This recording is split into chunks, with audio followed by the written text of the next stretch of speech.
Sampah menggunung di depan Stadion Maren Langgur, warga sebut TPA terlalu kecil. Sampah di depan Stadion Maren, Kecamatan Kei Kecil, Kabupaten Maluku Tenggara makin menumpuk pada Selasa 21 Januari 2025.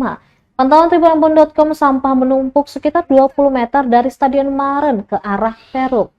Sampah yang dibuang warga bervariasi, dari bungkusan bekas makanan, botol bekas minuman kemasan, hingga pampers dan sampah rumah tangga lainnya. Kondisi ini tentu saja menimbulkan pemandangan yang tidak elok, ditambah bau yang menyengat. Menurut salah seorang warga, mobil sampah dari Dinas Lingkungan Hidup mengangkut sampah sesuka hati saja alias tidak tentu waktu.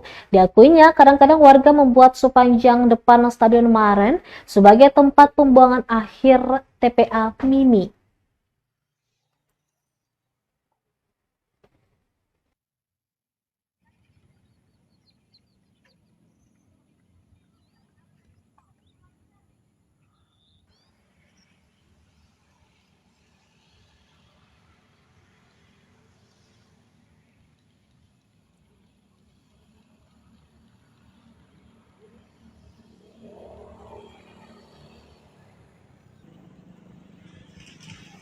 Download Tribun X sekarang, menghadirkan lokal menjadi Indonesia.